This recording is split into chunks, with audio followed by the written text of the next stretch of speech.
Lockdown कारण कामकाज ठप्प होने कारण जिथे लोग घरां विच बैठ सरकारां नूं कोस रहे ने, उत्थे ही कुछ लोग इस लॉकडाउन का पूरा फायदा चुक के चंगा मुनाफा भी कमा रहे ने। गुरदासपुर विच दो सके भरावां ने इस लॉकडाउन विच घर दी छत उपर सब्जियां, फलां अते फुल्लां दी काश्त शुरू कीती है ਅਤੇ घर ਦੀ छत उपर ही पनीरी तैयार कर किसानां नूं वेच के वधिया मुनाफा कमा रहे ने। उन्होंने ने दस्सिया कि ਉਹ इस बार विदेशी सब्जियां ਅਤੇ फलां दी काश्त भी कर रहे ने ਅਤੇ उस दी पनीरी भी तैयार कर रहे ने, जो कि काफ़ी लाभदायक है। उन्होंने नौजवानों नूं अपील की है कि विदेश जाण दी बजाय अपने देश विच ही सही ढंग नाल खेतीबाड़ी कर वधिया पैसे कमाए जा सकते ने। इस संबंधी खास गलबात करदिआं गुरदासपुर वासी नितिन ਅਤੇ जतिन ने दस्सिया कि ਉਹ एक फीड स्टोर चलाउंदे ने, पर लॉकडाउन करके कामकाज ठप्प होण करके ਉਹਨਾਂ ने घर ਦੀ छत उपर ही सब्जियां ਦੀ खेती करन ਦੀ सोची ਅਤੇ YouTube ਤੋਂ ट्रैस गार्डन बारे जानकारी हासिल की ਅਤੇ विदेशी सब्जियां फलां ਦੀ खेती शुरू की। शुरू विच ਉਹਨਾਂ ਨੂੰ काफ़ी नुकसान होया, पर हौली हौली जानकारी अनुसार ਉਹ ਕੰਮ ਕਰਦੇ गए ਅਤੇ ਅੱਜ ਵਧੀਆ मुनाफा कमा रहे ने ਅਤੇ अपनी घर ਦੀ छत उपर ही विदेशी सब्जियां फलां ਦੀ पनीरी तैयार कर किसानां ਨੂੰ भी वेच रहे ने ਅਤੇ ਵਧੀਆ मुनाफा कमा रहे ने। उन्होंने दस्सिया कि इस खेती विच जहरां दी वरतों बिल्कुल नहीं करते, सिर्फ देसी गंडोया खाद वरत रहे ने। उन्होंने नौजवानों ਨੂੰ अपील की है विदेश विच जाण ਦੀ बजाय अपने देश विच रह के मेहनत करो। ਹੁਣ ਤੁਸੀਂ ਟੈਰੇਸ ਤੇ ਕਰਨੀ ਹੈ, ਟੈਰੇਸ ਲਈ ਅਸੀਂ ਬੜੇ ਆਪਸ਼ਨਸ ਆਉਂਦੀਆਂ ਨੇ, ਗਰੋ ਬੈਗਸ ਆਉਂਦੇ ਨੇ ਜਿਹੜੇ ਈਜ਼ੀਲੀ ਮਾਰਕੀਟ 'ਚ ਅਵੇਲੇਬਲ ਹੋ ਜਾਂਦੇ ਆ।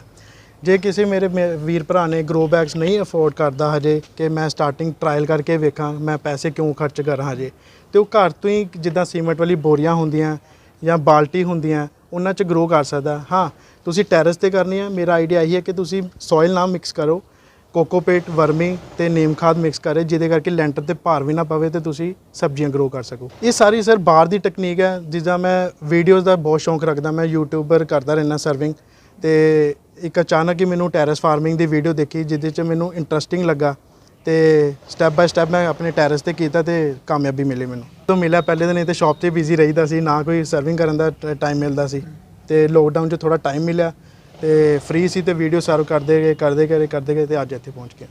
ਸੀਡ ਅਸੀਂ vegetable, flower seed, exotic seed, ornamental seeds ਸਾਰੇ ਸੀਡ ਅਸੀਂ ਪ੍ਰੋਵਾਈਡ ਕਰਦੇ ਹਾਂ। ਫਿਰ ਜਿੱਦਾਂ ਕੋਈ ਬਾਹਰ ਦੀ ਨਵੀਂ ਕਿਸਮਾਂ ਨੇ ਉਹ ਵੀ ਲੈ ਕੇ ਆ ਰਹੇ ਹਾਂ ਇੱਥੋਂ ਦੇ ਟੈਂਪਰੇਚਰ। ਹੁਣ ਜਿੱਦਾਂ ਸੁਣਨ 'ਚ ਆ ਰਿਹਾ ਡਰੈਗਨ ਫਰੂਟ, ਉਹ ਵੀ ਅਪਕਮਿੰਗ ਡੇਜ਼ 'ਚ ਅਸੀਂ ਪ੍ਰੋਵਾਈਡ ਕਰਵਾਵਾਂਗੇ ਆਪਣੇ ਸ਼ਾਪ 'ਤੇ। ਦੇਖੋ ਹੁਣ ਕਿਸਾਨਾਂ ਲਈ ਅਸੀਂ ਆਪਣਾ ਈਵਨ ਕਿ ਗਰੁੱਪ ਬਣਾਇਆ ਹੋਇਆ ਮੈਂ ਗਾਰਡਨ ਏਡ ਦੇ ਉੱਤੇ, ਜਿਹਦੇ 'ਚ 100 ਕਿਸਾਨ ਹੈਗਾ ਮੇਰੇ ਗਰੁੱਪ 'ਚ, ਜਿਹੜਾ ਸੈਟਿਸਫਾਈ ਹੈ ਮੇਰੇ ਕੋਲ ਸੀਡ ਗਰੋ ਉਹ ਚੇਨ ਟੂ ਚੇਨ ਜੁੜਦੀ ਰਹਿੰਦੀ ਹੈ। ਦੇਖੋ ਅਗਰ ਤੁਸੀਂ ਜਿਹੜੀ ਮੈਂ ਤੁਹਾਨੂੰ ਚੀਜ਼ਾਂ ਦੱਸੀਆਂ ਇਹ ਸਾਰੀ ਆਰਗੈਨਿਕ ਖਾਦਾਂ ਨੇ, ਕੋਈ ਜ਼ਹਿਰੀਲੀ ਖਾਦ ਨਹੀਂ ਹੈ। ਈਵਨ ਕਿ ਬਹੁਤ ਸੇ ਐਕਸਪਰਟ ਡਾਕਟਰ ਕਹਿੰਦੇ ਨੇ ਕਿ ਯੂਰੀਆ ਦੀ ਵਰਤੋਂ ਨਾ ਕਰੋ, ਈਵਨ ਕਿ ਕਿਸਾਨ day by day urea the dose ਵਧਾ ਰਿਹਾ। ਉਹ ਤੇ ਸਾਡੇ ਬੋਡੀ ਦੇਖੋ ਅੱਜ ਦੇ ਅਗਰ ਬੈਕ ਡੇਟ 'ਤੇ ਜਾਈਏ ਤਾਂ ਕਿੰਨੀਆਂ ਕੁ ਬਿਮਾਰੀਆਂ ਸੀ, ਅੱਜ ਦੀ ਡੇਟ 'ਚ ਨਵੀਂ ਤੋਂ ਨਵੀਂ ਬਿਮਾਰੀਆਂ ਆ ਰਹੀਆਂ ਨੇ। ਉਹ ਕਿਉਂ ਆ ਰਹੀਆਂ ਕਿ ਜ਼ਹਿਰੀਲਾ ਪਦਾਰਥ ਹੀ ਬਹੁਤ ਹੋ ਚੁੱਕਾ। ਦੇਖੋ ਸਬਜ਼ੀ ਤੇ ਉਹ ਜਦੋਂ ਅਸੀਂ ਠਾਣ ਲੈਣਾ ਸਬਜ਼ੀ ਸਾਰੀ ਗਰੋ ਕਰ ਸਕਦਾ, ਬਸ ਉਹਦਾ ਕਨਸੈਪਟ ਇਹ ਹੈ ਕਿ ਕਿੰਨਾ ਏਰੀਆ ਉਹਨੇ ਆਪਣਾ ਕਵਰਡ ਕਰਨਾ। ਜਹਾਂ ਇੱਕ ਚੀਜ਼ ਹੋਰ ਹੈ, ਨੈਕਸਟ ਈਅਰ ਅਸੀਂ ਇੱਕ ਹੋਰ ਕਨਸੈਪਟ ਲੈ ਕੇ ਆ ਰਹੇ ਹਾਂ, ਜਿੱਦਾਂ ਜੋਬ ਵਾਲੇ ਬੰਦਿਆਂ ਕੋਲ ਟਾਈਮ ਨਹੀਂ ਹੁੰਦਾ, ਉਹ ਆਪਣੀ ਟੈਰੇਸ 'ਤੇ ਪਰ ਟੈਰੇਸ ਫਾਰਮਿੰਗ ਕਰਨਾ ਚਾਹੁੰਦੇ, ਉਹ ਸਾਨੂੰ ਆ ਕੇ ਮਿਲਣ, ਅਸੀਂ ਕਨਸੈਪਟ ਤਿਆਰ ਕਰਕੇ ਦੇਵਾਂਗੇ, ਉਹਨਾਂ ਨੂੰ ਜਸਟ ਵਾਟਰਿੰਗ ਕਰਨੀ ਹੈ। ਦੇਖੋ ਸਾਰਾ ਅਸੀਂ ਅਗਰ ਇਲਜ਼ਾਮ ਅਸੀਂ ਗਵਰਨਮੈਂਟ ਦੇ ਉੱਤੇ ਸੁੱਟ ਦਾਂਗੇ ਤੇ ਉਹ ਵੀ ਗਲਤ ਹੈ ਨਾ, ਸਭ ਕੁਝ ਸਾਡੇ ਉੱਪਰ ਡਿਪੈਂਡ ਹੈ। ਜੇ ਅਸੀਂ ਵੀ ਸਟੈਪ ਚੱਕਾਂਗੇ ਤੇ ਗਵਰਨਮੈਂਟ ਸਾਡਾ ਸਾਥ ਦੇਗੀ। ਇਹ ਚੀਜ਼ਾਂ ਸਰ ਮੈਂ ਤੁਹਾਨੂੰ ਅੱਗੇ ਵੀ ਦੱਸਿਆ ਕਿ ਜਿਵੇਂ ਕਿ ਕਨਸੈਪਟ ਤਿਆਰ ਹੁੰਦਾ ਜਗ੍ਹਾ ਦੇਖ ਕੇ ਕਿੰਨਾ ਏਰੀਆ ਕਵਰ ਕਰਨਾ, ਬਾਕੀ ਜਿਹੜੀ ਸਟਾਰਟਿੰਗ ਹੈ ਤੁਸੀਂ 10-15 ਹਜ਼ਾਰ ਤੋਂ ਸਟਾਰਟ ਕਰ ਸਕਦੇ ਹੋ। ਨੌਜਵਾਨਾਂ ਨੂੰ ਅਪੀਲ ਇਹੀ ਹੈ ਜੀ, ਬਸ ਮੈਂ ਤਾਂ ਕਹਿੰਦਾ ਆਪਣਾ ਇੰਡੀਆ 'ਚ ਰਹੋ, ਇੰਡੀਆ ਨੂੰ ਸੁਧਾਰੋ। ਈਵਨ ਬਾਹਰ ਦੀ ਕੰਟਰੀ 'ਚ ਆ ਕੇ ਅਸੀਂ ਕੰਮ ਕਰਕੇ ਉਹਨਾਂ ਨੂੰ ਸੁਧਾਰ ਰਹੇ ਹਾਂ, ਆਪਣੇ ਇੰਡੀਆ 'ਚ ਰਹਿ ਕੇ ਆਪਣੀ ਕੰਟਰੀ ਲਈ ਕੁਝ ਕਰੋ। ਗੁਰਦਾਸਪੁਰ ਤੋਂ ਜਤਿੰਦਰ ਕੁੰਦਲ, ਇੰਡੋਜ਼ ਟੀਵੀ, ਆਸਟ੍ਰੇਲੀਆ।